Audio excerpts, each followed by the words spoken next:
Cette coiffeuse a été invitée à un mariage en Tunisie. Elle a accepté sans savoir où elle allait. Ce qu'elle a vu sur place, des choses qu'elle n'avait jamais vues de sa vie. Et quand elle a éternué et dit Hamdoulillah, tout s'est arrêté. Je vous explique. Sabrina, 22 ans, coiffeuse dans un petit salon que son père lui avait offert. Elle était douée, vraiment douée, surtout pour les mariages. Depuis des années, une femme venait tous les 15 jours, chaque jeudi soir. Brushing, coupe, toujours la même chose. Elle était belle. De longs cheveux noirs fins, mais étranges. Jamais de contact humain, jamais de discussion personnelle. Tout restait professionnel. Un jour, la femme dit « Sabrina, j'aimerais que tu viennes me coiffer le jour de mon mariage. » Sabrina accepta. « C'est où ?» La femme lui expliqua vaguement. Un repère connu en Tunisie. Le palais de Ben Ali. Puis on monte, chemin de terre, loin de tout. Sabrina nota et y alla seule. Elle sortit de l'autoroute. Elle prit la route. Elle rentra dans les terres. Elle monta. Puis ce fut que du chemin de terre. Elle arriva dans un grand espace vide. Une seule maison au milieu de nulle part. Des chaises, une estrade pour les mariés et des gens. Beaucoup de gens. Sabrina sortit de sa voiture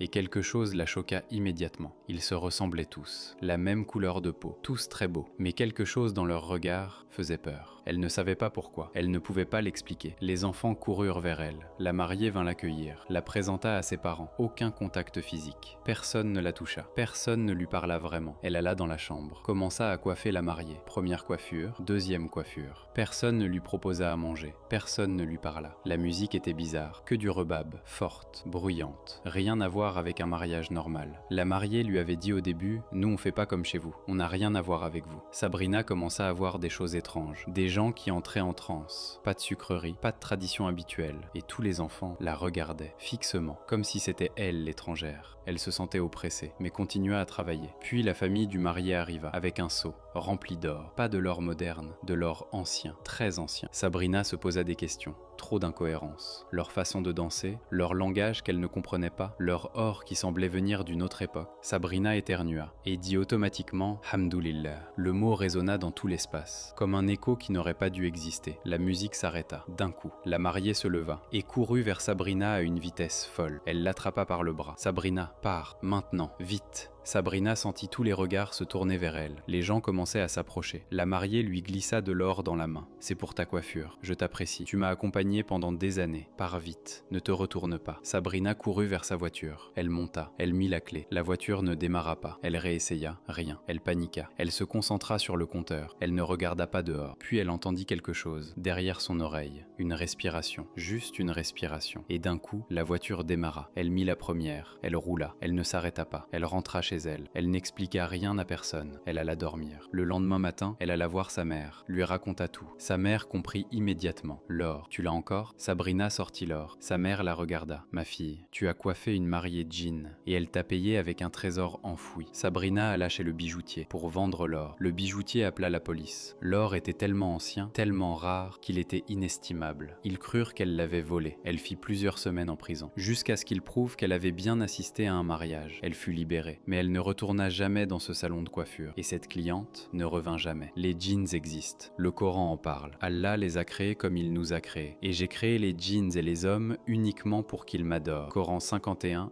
56. Qu'Allah nous protège de tout mal. Amin. Barakallahu fik.